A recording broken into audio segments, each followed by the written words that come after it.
నమస్తే welcome to special drive నేను పద్మ తెలంగాణ రాజకీయ వేదిక మరోసారి వేడెక్కింది మీడియా ఎదుట నిలబడి జ్వాలలు పక్కన పెట్టినట్లుగా దూకుడుగా మాట్లాడిన తెలంగాణ జాగృతి అధ్యక్షురాలు కవిత తనపై కాంగ్రెస్ తో గోప్యంగా వ్యవహరిస్తున్నట్లుగా వస్తున్న ప్రచారం పూర్తిగా అబద్ధమని ఘాటిగా తిప్పుకొట్టారు కూకట్పల్లి ఎమ్మెల్యే మాధవరం కృష్ణారావు వ్యాఖ్యలు రాజకీయ శైశవతను గుర్తు చేస్తున్నాయంటూ తీవ్ర ఆవేదన వ్యక్తం చేశారు గుంటనక్కలు వెనుకబడే ఎత్తులకు పోతున్నారు కానీ నన్ను భయపెట్టలేరు అంటూ ఆమె చేసిన హెచ్చరిక రాష్ట్ర రాజకీయాల్లో కొత్త చర్చలకు తావిస్తోంది కేసీఆర్ కుటుంబంపై వ్యక్తిగత విమర్శలు చేస్తూ తమ తప్పులను కప్పుపుచ్చుకోవాలన్న కృష్ణారావు ప్రయత్నం తట్టుకోలేనిదని వారం రోజుల్లో క్షమాపణలు చెప్పకపోతే కోర్టు ద్వారా తట్టాల్సిందేనంటూ కూడా సూటిగా వార్నింగ్ జారీ చేశారు కవిత కేటీఆర్ దౌత్యం ఏవి రెడ్డి శ్రీనివాస్ రెడ్డి భూ వ్యవహారాలు కృష్ణారావు కంపెనీల భూ కబ్జా ఆరోపణలు ఇలా వరుసగా పేల్చిన బాణాలు రాష్ట్ర రాజకీయాలను ఒక్కసారిగా చకచకా కదిలించాయి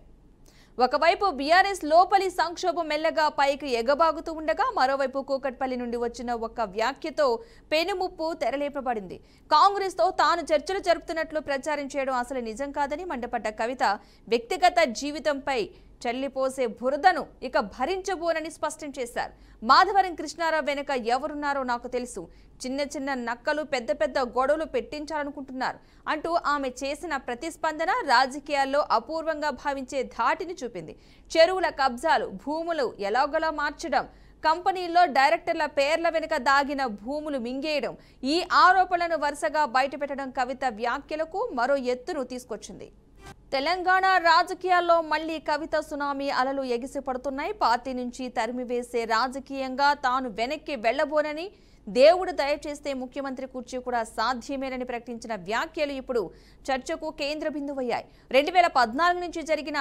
అన్యాయాలను నేను బయటపెడతా అంటూ కవిత చేసిన ఘోష మాజీ ప్రభుత్వంలో జరిగిన దుర్వినియోగాలు భూ అక్రమాలు లావాదేవీలు మళ్లీ ప్రజా వేదికపైకి రావడం ఖాయం చేశాయి ఒకవైపు బీఆర్ఎస్ నేతలపై నేరుగా ఆరోపణలు చేస్తూ మరోవైపు తనపై విష ప్రచారం చేస్తున్న వారిని కోర్టుకు ఈడుస్తానని చెప్పడం ఇది సాధారణ ప్రతిస్పందన కాదు కవిత రాజకీయ రీఎంట్రీకి ఇది పెద్ద సంకేతంగా రాజకీయ విశ్లేషకులు చూస్తున్నారు చాలా మటుకు ఎట్లున్నాయంటే ఇప్పుడు ఈ ఎవరైతే ప్రణీత్ బిల్డర్స్ ఉన్నారో ఆ ఫోటో వాళ్ళు ఆ మొత్తం 71 ఎకరాలు కట్టినటువంటి ప్రణీత్ బిల్డర్కే ఈ ఉస్మాన్ కుంట చెరువు డెవలప్మెంట్కి ఇచ్చింది ఇస్తే ఆయన ఏం చేసిండు దాన్ని డెవలప్ చేసి ఊరోళ్ళకి ఇవ్వకుండా డెవలప్ చేసి అందులో 4 ఎకరాలు మింగి ఆ 4 ఎకరాలలో 8 విల్లాలు కట్టి చుట్టూ కాంపౌండ్ వాల్ పెట్టి జనంకి అవకాశం లేకుండా వేసారు అంటే నీకు డెవలప్మెంట్ కనిస్తే నువ్వు మింగేసినావు అందులో నీ కొడుకే డైరెక్టర్ ఉన్నాడు కృష్ణారావు గారు మరి సమాధానం ఇప్పుడు చెప్పు ఏం చెప్తావు నాకు అర్థం కాదు ఏదో నిన్నటి నుంచి తమాషా చేస్తున్నట్టు జాగృతలు దాడి చేస్తారు గీడి చేస్తారని మాకు అట్లాంటి ఆలోచన ఏం లేదు మేము మీ మీద దాడి చేసేంత పెద్ద వ్యక్తి మీరు కాదు ఫస్ట్ థింగ్ వదిలేసేయండి మీ మీద దాడి చేసే అవసరమే లేదు మీ ఎన్కో గుంటనక్కుంది చూసినావా వాళ్ళని మాత్రం వదిలిపెట్టాను కానీ ఖచ్చితంగా సెయింట్ గోబెన్ ల్యాండ్కి సంబంధించి ఆ అధికారి పేరు నేను చెప్పే గుంటనక్క గారి పేరు రెండు కలిపి నేనే ఇస్తాను విజిలెన్స్కి ఇస్తా ఈడీకి ఇస్తా సిబిఐకి ఇస్తా ఇక చూసుకోరు ఏం చేసుకుంటారో వేసుకో నేను మీలాగా ఫాల్తూ అలిగేషన్స్ చేయను నా భర్త ప్రైవేట్ ల్యాండ్లో వ్యాపారం చేసిండు ఏ రియల్ ఎస్టేట్లో ఉన్న వ్యక్తి అయినా చేస్తాడు మేమెన్నడూ ప్రభుత్వ భూమి జోలికి పోలేదు ప్రభుత్వానికి ప్రజలకు నష్టమయ్యే ₹1 పని కూడా మేము చేయలేదు 10 ఏళ్ళ బీఆర్ఎస్ పాలనలో నాకు ఏ దాంతో కూడా సంబంధం లేదు నన్ను నిజామాబాద్ వరకు పరిమితం చేసిండ్రు 5 ఏళ్ళే నేను యాక్చువల్గా ఉన్నది పవర్లో ఆ 5 ఏళ్ళు ఎంపీగా ఉన్నప్పుడు ఢిల్లీ నిజామాబాద్ హైదరాబాద్ నా మొత్తం ట్విట్టర్ చూసుకోండి నా క్యాలెండర్ చూసుకోండి నాకు ఇట్లాంటి భాష మాట్లాడడం ఇష్టం ఉండదు ఇవాళ మాట్లాడక తప్పని పరిస్థితి అవుతుంది లేనిపోని అంటగట్టకండి 10 ఏళ్ళలో ఎన్నడూ ఎవరు గవర్నమెంట్లో నా భర్త పేరు వినలేదు ఇవాళ మీరు ఆయన మీద అలిగేషన్ చేస్తున్నారు ఆయన ఫోన్ ట్యాప్ చేస్తారు సిగ్గుండాలి ఇంటర్లో ఫోన్ ట్యాప్ చేస్తారు ఇటువంటి వెధవ ప్రచారాలు చేస్తారు ఇంకా కళ్ళు చల్లబడతలేవా మీకు పార్టీలకి నిలబొట్టారు కదరా బయటికి ఇంకేంది నేను ఊరుకునేదాన్ని కాదు బిడ్డ చెప్తున్నా ఇప్పుడే మొదలుపెట్టినా మీరు సెయింట్ గోబెన్ సంగతి చెప్పండి వాసవికి ఇచ్చినటువంటి 100 భూములు ఉన్నాయి మీరు కిటికీలు తెరిచిర్రు ఈ గవర్నమెంట్ దర్వాజాలు తెరిచిర్రు దోసుకొని తినండి అని చెప్పి జనానికి మాత్రం ఏం చేయకండి హాస్పిటల్ కట్టకండి స్కూళ్ళు కట్టకండి ఎవడన్నా నాసంటోడా రైట్ ఇదే అంశానికి సంబంధించి మనతో మాట్లాడడానికి జూమ్ లైవ్ లో యాడ్ అవుతున్నారు ప్రముఖ అనలిస్ట్ కృష్ణారెడ్డి చిట్టెడి గారు కృష్ణారెడ్డి గారు నమస్తే అండి నమస్తే అండి కృష్ణారెడ్డి గారు, ఇప్పుడు తెలంగాణ జాగృతి అధ్యక్షురాలు కవిత మాట్లాడిన వ్యాఖ్యలు కూడా వినటం జరిగింది. అసలు ఆ వ్యాఖ్యల వెనుకున్న అంతరార్థం ఏమనుకోవాలి? అదేవిధంగా తను ఎక్కువగా నొక్కి వక్కాడించిన ఒకే ఒక పదం వెనక ఉన్న గుంట నక్క అంటూ కూడా వ్యాఖ్యానించడం జరిగింది. సో ఈ వ్యాఖ్యలు మనం ఏ విధంగా చూడాలి? ఆ గుంట నక్క ఎవరని అనుకోవాలంటారు? అంటే ఇక్కడ కవిత గారు ప్రధానంగా ఏంటంటే రాజకీయంగా తనను ఎదగనివ్వట్లేదు అన్నటువంటి బాధ పార్టీలో ఉన్నట్టుగా ఒకటి స్పష్టం అవుతోంది. అంటే తను చెప్పారు ఏంటంటే నాకు నిజామాబాదు, ఢిల్లీ, హైదరాబాద్ మూడిటికే మమ్మల్ని పరిమితం చేశారు. సో రాజకీయంగా నన్ను ఎక్కడ ఎదగనీయకుండా అడ్డుకున్నారు. రాజకీయంగా పదవుల విషయంలో కావచ్చు, తన పనితనం విషయంలో కావచ్చు అడ్డుకున్నారనేటువంటిది తన భావోద్వేగంలో స్పష్టంగా అర్థమవుతా ఉంది.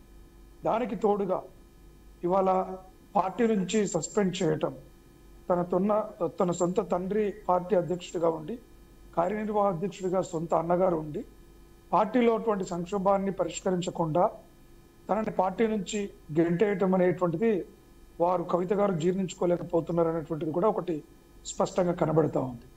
ఇంత జరిగినప్పుడు నేను పార్టీలో చూస్తూ జరిగినటువంటి అన్యాయాల పైన ఎందుకు నా గొంతు వినిపించొద్దు అనేటువంటిది ఒక అంశంగా భావిస్తే, మరొక అంశం తన రాజకీయ మనుగడకు తనకు ముందున్నటువంటి ప్రధాన అంశమే బీఆర్ఎస్ నుంచి వెలివేయటం. కాబట్టి బీఆర్ఎస్ని ప్రశ్నించకుండా, బీఆర్ఎస్ పైన విమర్శలు చేయకుండా తనను ప్రజలు నమ్మరు అనేటువంటి ఒక నమ్మకం కావచ్చు. ఎందుకంటే అధికార పార్టీని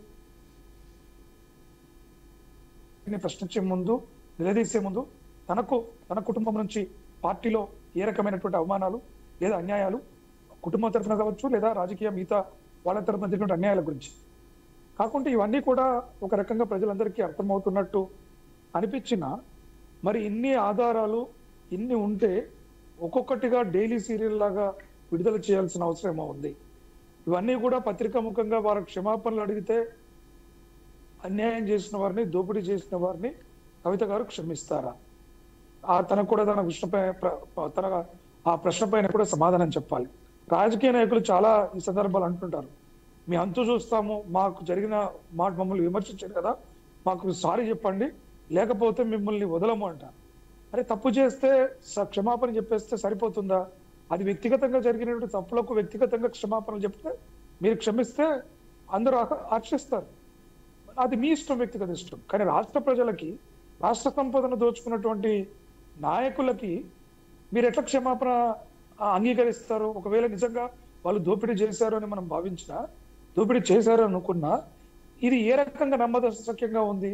నేరుగా మీకున్నటువంటి సమాచారాన్ని మనం మీరు ఇప్పుడే అంటున్నారు ఈడీలకు ఇస్తాము, ఏసీబీలకు ఇస్తాము అని చెప్పడం దేనికి? మీరు స్పీకర్ ఫార్మాట్ లో చాలా చక్కగా రిజైన్ చేసినట్టుగా నేరుగా ఈ ఆధారాలన్నింటినీ కూడా ఏసీబీకి వీటికి ఇచ్చేసేయండి. ప్రజల ముందు ప్రభుత్వం చేసినటువంటి తప్పులను ముందు పెట్టండి. ఇప్పుడు నేను పాదయాత్రలో ప్రజల ముందు తప్పులు పెడతాను, ప్రజల దగ్గరికి వెళ్ళి తప్పులు పెడతాను అనటంలో మీ చిత్తశుద్ధ ఏంటి? తప్పులన్నీ ప్రజల ముందు పెట్టిన తర్వాత పాదయాత్రకు వెళ్ళండి, ప్రజలకు చెప్పండి, గత ప్రభుత్వంలో మీకు ఆల్రెడీ చెప్పినాయి ఈ తప్పులు జరిగినాయి కాబట్టి ఈ తప్పులన్నింటినీ సరిదిద్దాల్సినటువంటి అవసరం ఉంది అనేటువంటి విషయాన్ని కూడా వారు చెప్పచ్చు.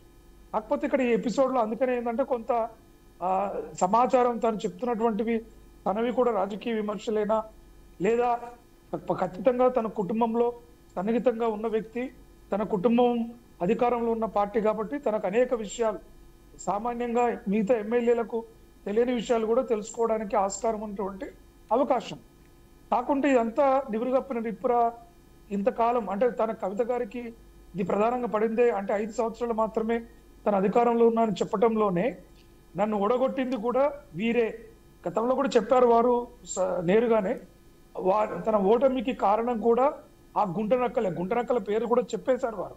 ఇవాళ కొత్తగా మనం దాని గురించి గుంటనక్కలు ఎవరు అని మళ్ళీ ఆలోచించాల్సినటువంటి అవసరం కూడా లేదు. ఎందుకంటే తన బహిరంగంగా కొన్ని పేర్లను తీసుకొని తమ కుటుంబంలో ఉన్నటువంటి దగ్గరగా ఉన్న సభ్యుల పేర్లే వారు చెప్పడం జరిగింది. వీళ్ళే దయ్యాలు, మా కేసీఆర్ చుట్టూ దయ్యాలు ఉన్నాయి అనేటువంటి మాటలు కూడా చెప్పడం జరిగింది. కానీ ఇవాళ ఆశ్చర్యకరమైనటువంటి విషయం ఏంటంటే తను ఏదో ఒక రోజు నేను సీఎం అవుతాను, సీఎం అవుతే 2014 నుంచి అన్ని రకాల వాటిపైన నేను ఎంక్వైరీ చేస్తానని చెప్పడంలో కేసీఆర్ గారిని కూడా తప్పుపడుతున్నారా? అంటే రాబోయే రోజుల్లో కేసీఆర్ గారిని కూడా నేరుగా విమర్శించే అవకాశం ఉన్నట్టుగా కూడా కనబడతా ఉంది. కేసీఆర్ గారి యొక్క అసమర్థతని తను చెప్పదలుచుకున్నారా? లేకుంటే కేసీఆర్ గారు చూస్తూ ఎట్లా ఊరుకున్నారు? ఏ ప్రయోజనాలను కాపాడడానికి, ఎవరి అవసరాలను తీర్చడానికి తెలిసి ఊరుకున్నారా? తెలియకుండా ఒక ప్రభుత్వాన్ని 10 ఏళ్ళు నడిపారా? అంటే ఈ 2 రకాలైనటువంటి అంశాలలో చాలా సందిగ్ధం ఉంది. 10 సంవత్సరాలు కేసీఆర్ లాంటి గొప్ప నాయకుడికి, ప్రజల్లో ఆరితేరినటువంటి రాజకీయాల్లో ఆరితేరిన నాయకుడికి తెలియకుండా ఇవన్నీ జరిగాయా అనేది ఒక ప్రశ్న అయితే, ఒకవేళ తెలిసి ఇవన్నీ ఏ ప్రయోజనాల కోసం ఉద్దేశించి చేశారో కూడా చెప్పాల్సినటువంటి అవసరం ఉంటుంది. ఆధారాలు లేకుండా విమర్శలు చేస్తే వాళ్ళు కూడా అంతే ప్రతిస్పందించే అవకాశం ఉంది. ఇది కుటుంబంలో యొక్క పోరాటంలాగా కనబడతా ఉంది. కాబట్టి ప్రజలకి నిజంగా ప్రజా సంక్షేమాన్ని దృష్టిలో ఉంచుకోవాల్సినటువంటి నాయకులందరూ కూడా నా ఆలోచనలో ఏంటంటే, ఖచ్చితంగా మీరు ఎవరు క్షమాపణలు చెప్పినా చెప్పకపోయినా ప్రభుత్వంలో జరిగిన అవినీతి ఎంత, ఏ రకంగా బంధుప్రీతి లేదా ఏ రకంగా అధికార పార్టీ ఎమ్మెల్యేలకు ప్రభుత్వ భూములు కావచ్చు, ప్రభుత్వ ఆస్తులు కావచ్చు, వ్యాపారాలు కావచ్చు, ఏ రకంగా లబ్ధి చేకూరిందో ప్రజలకు నేరుగా వివరించాల్సిన అవసరం ఉంది. దాన్ని ఇంకా మసిగూసి మారడికాయ చేసి ఇంకా దాచిపెట్టి డైలీ ఒక్కొక్క మాట చెప్తా అంత ఒకేసారి చెప్తే ఎట్లా అన్నట్టుగా చూడటం అనేటువంటిది కొంత తన ఇంటిగ్రిటీ విషయంలో కూడా క్వశ్చన్ చేయాల్సి వస్తుంది. కాకపోతే కవిత గారు కూడా పోరాటంలో ఉన్నారు. ఎవరు కాదలేనటువంటి సత్యం. తన జాగృతి ద్వారా కావచ్చు, బతుకమ్మ నిర్వహణ విషయంలో కావచ్చు, చాలా రకాలుగా ప్రభుత్వంలో కార్యక్రమాల్లో కూడా అధికారికంగానో అనధికారికంగానో ప్రభుత్వం నుంచి కూడా చాలా రకాలుగా తనకు మద్దతు అనేటువంటిది లభించింది. అయినప్పటికీ తన పోరాటాన్ని కూడా సరే ఆ విషయంలో కూడా మనం అభినందించవచ్చు. తను అవసరమైన సందర్భాల్లో కొంత లేవనెత్తినప్పటికీ కూడా బీఆర్ఎస్ వెనకేసుకొస్తూనే వచ్చాడు. బీఆర్ఎస్ లో ఉన్నంత కాలం ఏ రోజు కూడా కనీసం ఒక తన అసంతృప్తిని, అంటే లేదు పార్టీలో ఇట్లా జరుగుతుంది, పార్టీ ఇట్లా అయిపోతుంది అనేటువంటిది ఒక లేఖ బయటికి రావడంతో వచ్చినటువంటి సందర్భమే. ఆనాటికే జరగాల్సినటువంటి నిర్ణయాలు జరిగిపోయిన తర్వాత లేఖ బయటికి రావటం, అది ఎవరు రిలీజ్ చేశారు, ఎవరు బయటకు వచ్చిందనేది ఇప్పటికీ ఒక సందిగ్ధంగానే ఉండటం ప్రజలందరికీ కూడా ఇది ఏ రకమైనటువంటి రాజకీయాలకు దారితీస్తుంది. ప్రజలకు ఒక నిష్పాక్షికమైన రాజకీయాలు కావాలి. ప్రజలు రాజకీయాలకు వచ్చి ఏ నాయకుడినైనా ఆహ్వానిస్తారు. కవిత గారిని కూడా ఖచ్చితంగా నిజాలను బయటకు తీసి అవినీతి జరిగిన దాన్ని ప్రజలకు చెప్తే తెలంగాణ ప్రజలు హక్కును చేర్చుకుంటారు అనడంలో కూడా ఎటువంటి సంశయం లేదు. కాకపోతే ఏంటంటే తన ఇంటిగ్రిటీ నిరూపించుకోవాల్సిన అవసరం ఉంది.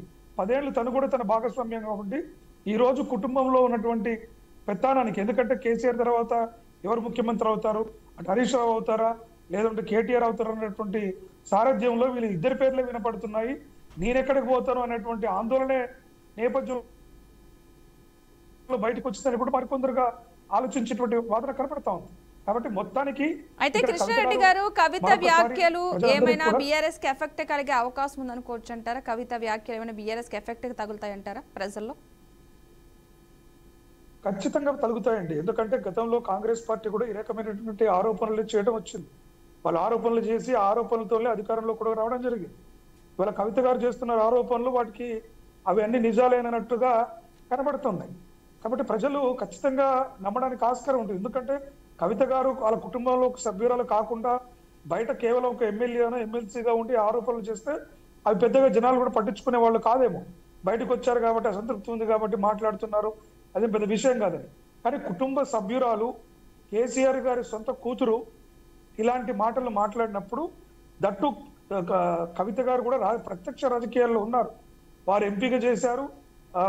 తన రాజకీయ ప్రజలతో సంబంధాలు కలిగినటువంటి నాయకురాలు కాబట్టి ఖచ్చితంగా మన మాటల ప్రభావం తన బీఆర్ఎస్ పార్టీ అయినా పడుతుంది. ఎందుకంటే కేసీఆర్ గారు ఎలా స్పందిస్తారో చూడాలి. కవిత గారు ఇంత ఘాటుగా విమర్శిస్తున్నప్పుడు కేసీఆర్ గారు కనుక అంతే స్థాయిలో ప్రతిస్పందిస్తే బీఆర్ఎస్ సైన్యం ఊరుకోదు. బీఆర్ఎస్ సైన్యం విరుచుకపడుతుందంటే విమర్శలలో పదనెక్కుతుంది. ఇప్పటికి కూడా బీఆర్ఎస్ కార్యకర్తలు కొంత సంయానం పాటిస్తూ కేసీఆర్ గారు కూతురు కదా, ఇది ఇంటి వివాదం కదా, ఏదో ఒకరోజు సమస్య పోతుందేమో, మనం ఇబ్బంది పెడతామేమో ఆచితూచి మాట్లాడినట్టుగా కనబడతా ఉంది. కానీ ఒకసారి కనుక కేసీఆర్ గారు నేరుగా విమర్శలు కనుక నేరుగా చేయకపోయినా పరోక్షంగా కవిత గారి పైన కనుక విమర్శలు ఎక్కువ పెట్టినట్లయితే, కవిత గారు చేస్తుంది తప్పు అని కనుక చెప్పినా ఖచ్చితంగా కవిత గారి పైన ప్రభావం ఉంటుంది. అదేవిధంగా బీఆర్ఎస్ కూడా ఈ రెండు ఇరుపక్షాలకు కూడా ఖచ్చితంగా నష్టం జరిగే అవకాశం ఉంటుంది. ఈ రెండు అంశాలని ఇక్కడ కాంగ్రెస్ కావచ్చు, బీజేపీ ఏ రకంగా ప్రజల్లోకి తీసుకెళ్లగలుగుతుంది, అక్కడ జరుగుతున్న అవినీతి రెండు వర్గాల వైపు నుంచి వస్తున్న వాటిలో వాస్తవం ఎంత అనేటువంటిది ఇవాళ అధికారంలో ఉన్నటువంటి కాంగ్రెస్ పార్టీ ప్రతిపక్ష పార్టీగా ఒక ప్రతిపక్షంలో ఉన్నటువంటి బీజేపీ పార్టీలపైనే ప్రధానంగా ఉంటుంది. ఎందుకంటే ప్రజలకు తెలియని పరిస్థితి, ఇవాళ ఎవరిని నమ్మాలి, ఎక్కడికి వెళ్ళాలి, ఏ సమాచారం తెలియాలి అనేటువంటి సామాన్య ప్రజలకు తెలియజేయాలన్నటువంటి సంకల్పం ఈ రెండు పార్టీలు కూడా ప్రధానంగా భూమిక పోషించి జరిగినటువంటి న్యాయ అన్యాయాలపైన కూడా ప్రజల ముందుకు వాస్తవాలను తీసుకొచ్చేటువంటి ప్రయత్నం వేగంగా చేయాల్సిన అవసరం ఉంది. ఎందుకంటే కాళేశ్వరంలో అవినీతి జరిగిందని చెప్తే ఎక్కడ జరగలేదు, కాళేశ్వరం చాలా బ్రహ్మాండంగా ఉందని చెప్తే కవిత గారు కూడా దాని పరోక్షంగా అవినీతి జరిగినట్టుగానే చెప్పడం జరిగింది. కాబట్టి ఇవన్నీ కూడా బీఆర్ఎస్ పార్టీ యొక్క రాజకీయాల భవిష్యత్తు పైన ఖచ్చితంగా ఎంతో కొంత ప్రభావం ఉంటుంది. రాబోయే రోజుల్లో కవిత గారు ఏ రకంగా పుంజుకుంటారు, ఎందుకంటే ఇప్పటికి కూడా ఏ పెద్ద నాయకుడు కూడా కవిత గారి పార్టీలో జాయిన్ అవ్వలేదు. నాకు తెలిసి ప్రధాన కారణం కూడా ఏదో ఒక రోజు కేసీఆర్ గారు ఇంకా స్పందించలేదు కదా, కేసీఆర్ గారు మాట్లాడితే కవిత గారి ఉనికి ఎలా ఉంటుంది, కేసీఆర్ ఏ స్థాయిలో విరుచుకపడతారనేటువంటిది ఎదురు చూస్తున్నట్టుగా కనిపిస్తుంది. ఎందుకంటే దగ్గరలో ఎలక్షన్ కూడా లేవు. ఇప్పుడు తొందరపడి కవిత పార్టీలో జాయిన్ కావడం ఎందుకు, తను కూడా ఏదైనా పార్టీలో మెర్జ్ అయిపోయి, అంటే ఒకవేళ బీఆర్ఎస్ తో కలిసిపోయినా, కాంగ్రెస్ లో కలిసిపోయినా, లేదా బీజేపీతో కలిసిపోయినా, ఎవరితోనైనా కలిసిపోయేటువంటి అవకాశం ఉంది. కాబట్టి ఎక్కడైనా తను రాజకీయ ఎత్తుగడల నేపథ్యంలో, రాజకీయ అవసరాల నేపథ్యంలో మెర్జ్ అయినట్లయితే మళ్ళీ వారి రాజకీయ భవిష్యత్తు శూన్యం అవుతుంది. తన బలాలు బలహీనతలు ప్రజలకు ఇంకా తెలియాలి, తన బలం ఎంతో, ఒంటరి పోరాటం ఎంతవరకు బలంగా చేయగలుగుతుంది, తన మాటల యొక్క ప్రాధాన్యత ఏంటి అనేది నిరూపించుకున్న తర్వాత తనలోకి రాజకీయంగా వలసలు రావడానికి కూడా ఆస్కారం ఉంటుంది. కాకపోతే కవిత గారు ఈ మాటలన్నింటినీ కూడా ఎక్కడైనా కొన్ని అంశాలపైన ఎవిడెన్స్లను ప్రజల ముందు పెట్టాలి. మా దగ్గర ఎవిడెన్స్ లేవు, నేను ఆరోపణలు మాత్రమే చేస్తాను ప్రతిపక్షాల పార్టీ లాగా అంటే ఆ మాటలకి సాంటిటీ ఉండదు. మీ దగ్గర ఆధారాలు లేకపోతే మీరు చేసినటువంటి ఆరోపణలు మళ్ళీ మీరు ప్రభుత్వం దాన్ని ఎంక్వైరీ చేయాలి, ప్రభుత్వం తేల్చాలి, నేను ఎట్లా తెలుస్తా అంటే ఆ కోర్టు మళ్ళీ ప్రభుత్వంలోనే పడిపోతుంది. వాళ్ళు ముందుగా తెలుసుంటే అవి చేస్తూనే ఉంటారు కదా. ఆ ప్రైమరీ ఎవిడెన్స్ అనేటువంటిది కూడా ఖచ్చితంగా ఇవ్వాలి. బీఆర్ఎస్ పార్టీకి ఖచ్చితంగా కాకుండా బీఆర్ఎస్ పార్టీకి ఉన్నటువంటి మంచి వెసులుబాటు ఏంటంటే ఇప్పట్లో ఎలక్షన్లు మళ్ళీ లేవు కాబట్టి తను రాబోయే రోజుల్లో కేసీఆర్ గారు కావచ్చు, కేటీఆర్ గారు కావచ్చు ఏ రకంగా ప్రతిస్పందించనున్నారు, కుటుంబ సభ్యులైనటువంటి విమర్శలను బట్టి రెండు పార్టీలు అంటే కవిత గారి జాగృతి అయినా బీఆర్ఎస్ పార్టీ అయినా కూడా ప్రభావం ఉంటుంది. ఓకే, కృష్ణారెడ్డి గారు అసలు ఎవిడెన్స్ లేకుండానే ఆరోపణలు చేస్తారంటారా? అంత ధైర్యం లేకుండానే, అంటే ఎవిడెన్స్ లేకుండానే అంత పబ్లిక్గా చెరువులు కావచ్చు, భూముల అక్రమాల గురించి కావచ్చు అలా మాట్లాడడం నిజంగా ఎవిడెన్స్ లేకుండానే చేస్తారంటారు? అలాగా ఎవిడెన్స్ లేకుండా అంటే దానికి ఎందుకు అలాంటి అనుమానం రావస్తుంది అంటే మరి వాళ్ళ ప్రభుత్వం కూడా అధికారంలో ఉంది. ప్రతిపక్ష పార్టీగా ఉన్నటువంటి అంటే కేసీఆర్ గారికి ఆపోజిట్ పార్టీ కాంగ్రెస్ పార్టీ ఉంది. గతంలో కూడా వారు కూడా అనేక ఆరోపణలు చేశారు. తిన్నదంతా కూడా కక్కిస్తాం, మరి ఎట్టి పరిస్థితుల్లో వదిలిపెట్టమనేటువంటి ధోరణిలో వారు మాట్లాడారు. మరి వాళ్ళ సొంత కూతురు వచ్చి ప్రెస్ మీట్లు పెట్టి చేస్తున్నప్పుడు మరి ప్రభుత్వం కూడా వాటి ఆరోపణలను ఆధారంగా చేసుకొని లేదా ఇంకా కొన్ని ఎవిడెన్స్లు సేకరించి ఆ ప్రభుత్వంలో జరిగినటువంటి న్యాయ అన్యాయాల గురించి చెప్పాలి కదా. అదే కవిత గారు కూడా ఈ రోజు వారు వెల్లడించినటువంటి విషయాలపైన ఎవిడెన్స్లను పత్రికా విలేకరుల సమక్షంలో విడుదల చేయవచ్చు కదా. ఏసీబీకి ఇచ్చే కన్నా ముందుగానే లేదా మీరు ఏసీబీకి అన్ని రెడీ చేసుకొని ఒకేసారి ప్రెస్ మీట్ పెట్టి ఏసీబీకి ఇచ్చే ముందు ప్రెస్ మీట్ పెట్టేసి ప్రెస్కి ఏసీబీకి ఒకేసారి ఇచ్చేస్తే దానిపైన ఎంక్వైరీ జరుగుతుంది, ప్రజలకు జరిగినటువంటి నష్టాన్ని పుడిచిన వాళ్ళం మొత్తం. కానీ ఇవాళ అవి ఏవి చేయకుండా మేము భవిష్యత్తులో చేయబోతున్నాము, నేను చేయబోతున్నాను అని చెప్పడంలో ఏంటంటే మీరు మా జోలికి రావద్దు, మమ్మల్ని ఇబ్బంది పెట్టకండి, నేను రాజకీయంగా ఎదగాలనుకుంటున్నాను, మీరు మా జోలికి వస్తే మాత్రమే మేము బయటకు తీస్తాను అనేటువంటి అభిప్రాయం కూడా కలగడానికి ఆస్కారం ఉంటుంది కదా. అంటే ఇవంతా రాజకీయ స్వార్థమే కదా. మీరు నిజంగా మీ జోలికి వచ్చినా రాకపోయినా ప్రజల సొమ్ము, ఈ తెలంగాణ అందరి బిడ్డలు ఎంతో గోసతో కష్టపడి రూపాయి పన్నులు కడితే వచ్చినటువంటి సంపద ఎవరి పాలయ్యిందో చెప్పాల్సినటువంటి బాధ్యత కూడా మరి కవిత గారి పైన ఉంటుంది కదా. మీరు ఒక ప్రజా నాయకురాలు, ప్రజల మద్దతుతో ఇవాళ యాత్రలు చేస్తున్నారు, ప్రజల్లో తిరుగుతున్నారు. మరి మీకు ఎవరో ఒకరు ఎందుకు మీకు చెప్పడానికి ఆ ఆధారాలను బయట పెట్టడానికి మీ జోలికి వస్తే తప్ప మీరు బయట పెట్టరా? అంటే రేపు పొద్దున మాధవరావు కృష్ణారావు కానీ లేకపోతే మిగతా వాళ్ళందరూ కూడా క్షమాపణలు చెప్పి అమ్మ కవిత మీ జోలికి మేము రామమ్మ, మీ పని మీరు చేసుకోండి, మా పని మేము చేసుకుంటామంటే ఇంకా ఏ అవినీతి జరగనట్టేనా? అంటే దీనికి ఏ రకమైనటువంటి క్లారిటీ ఇస్తారు? కాబట్టి ఖచ్చితంగా ఆ ఆధారాలు కనుక ఉన్నట్లయితే వాళ్ళ ఆధారాలు ఇచ్చేటువంటి వాళ్ళు, ఆధారాలు లేవు కాబట్టి ఉంటే ఇవ్వాలని మాలాంటి వాళ్ళందరూ కూడా కోరుకుంటాం. ఎందుకంటే ప్రజలకు మంచి జరుగుతుంది. ఇంక దాన్ని ఆలస్యం చేయొద్దు. ఇప్పటికీ ఆలస్యం అయిపోయింది. 10 ఏళ్ళు మీరు మౌనంగా ఉన్నారు, 10 ఏళ్ళు దాటిపోయింది. ఇవాళ వేరే ప్రభుత్వం వచ్చి కూడా 2 ఏళ్ళు దాదాపుగా ఆపొస్తుంది. మరి ఈ ప్రభుత్వం కూడా చర్యలు తీసుకోవట్లేదు. కాబట్టి మీరు ఆధారాలు కనుక అయితే ఇచ్చినట్లయితే 2014 తర్వాత నుండి జరిగిన అన్యాయాలను బయట పెడతాను అంటే బీఆర్ఎస్ కి అంటే పరోక్షంగా ప్రత్యక్షంగా వార్నింగ్ ఇస్తున్నారు అని అనుకోవచ్చు అంటారా ఈ వ్యాఖ్య ఒకదాన్ని బట్టి చూస్తుంటే? 100% తన బీఆర్ఎస్ ని డైరెక్ట్ గానే టార్గెట్ చేస్తున్నారు. అది డైరెక్ట్ గా నేను అదే అంటున్నాను. బీఆర్ఎస్ అంటేనే ఎవరు? 2014 నుంచి జరిగిన అక్రమాలు అంటే ముఖ్యమంత్రి గారికి క్లీన్ చిట్ ఇస్తారా? మంత్రులు అవినీతిలో కూరకపోతే, ఎమ్మెల్యేలు అవినీతిలో కూరకపోతే ముఖ్యమంత్రి విజేతపరుడు ఎట్లా అవుతాడు? తన నిర్లక్ష్యం కాదా? తను ఏ రకమైనటువంటి పారదర్శకతగా పరిపాలనలో చేసాడనేటువంటి ప్రశ్న ప్రజల్లో ఉత్పన్నం కాదా? కాబట్టి వారు ఖచ్చితంగా బీఆర్ఎస్ కి బాణం ఎక్కుపెట్టినట్టుగానే ఉంది. బీఆర్ఎస్ లో ఎక్కుపెట్టినట్టుగా ప్రజలు భావించాలి అంటే ఏదైనా ఒక చిన్న ఆధారమైన ఒక ఎమ్మెల్యే మీదనో తన కుటుంబ సభ్యులు తను చెప్తున్న గుంటనక్క పైననో పదే దాదాపుగా ఇన్ని రోజుల నుంచి కూడా గుంటనక్క దయ్యాలని చెప్తున్నటువంటి మీరు ఒక్క ఆధారం ప్రజల ముందుకు ఎందుకు తీసుకురాలేకపోతున్నారు? ఒక్క ఆధారం ప్రజల ముందు పెట్టండి. మీ వెనకాల జనాలు అందరూ వేలాదిని తరలిస్తారు. సబ్బండ వర్గాలు మీతో కలవడానికి నడవడానికి ప్రయత్నం చేస్తారు. ఎందుకంటే నమ్మకం వస్తుంది. అదే తను నిజాలు మాట్లాడుతుంది, తన సొంత కుటుంబ సభ్యుల పైన కూడా ఇవాళ ఏది ఏమైనా సరే జరిగినటువంటి అవినీతిని బయటకు తీసుకున్నటువంటి నమ్మకంతోనైనా తన వెనక నడుస్తారు. కానీ అది చేయకుండా మేము ఇంకా చేస్తాము, చూస్తాము, 2014 నుంచి చేస్తా, ఎప్పుడు నేను సీఎం అయితే. అదేంటి? మీ దగ్గర ఆధారాలు ఉంటే ఇప్పుడు ఇవ్వాలి కదా. నేను సీఎం అవుతాను, 2014 నుంచి నేను వెలికి తీస్తాను అంటే మీ దగ్గర ఇప్పుడు ఆధారాలు లేవు, మీరు ఆరోపణలు చేస్తారు, మీకు అధికారం ప్రజల చేతికి ఇచ్చేస్తే అప్పుడు మీరు ఎంక్వైరీ చేస్తారు. ఓకే, అప్పటిదాకా ప్రభుత్వ సంస్థలు వ్యవస్థలు పనిచేయట్లేదు అనేటువంటి భావన. కాబట్టి ఇవన్నీ కూడా వారు ఇంకా విశ్వసనీయతను పెంచుకోవాల్సిన అవసరం అయితే కనబడతాం. Okay, right. థ్యాంక్ యూ అండి కృష్ణారెడ్డి గారు, జూమ్ లైవ్లో యాడ్ అయినందుకు థ్యాంక్ యూ సో మచ్ అండి. ఇక ఇది special drive. Keep watching BRK news Telugu సత్తా.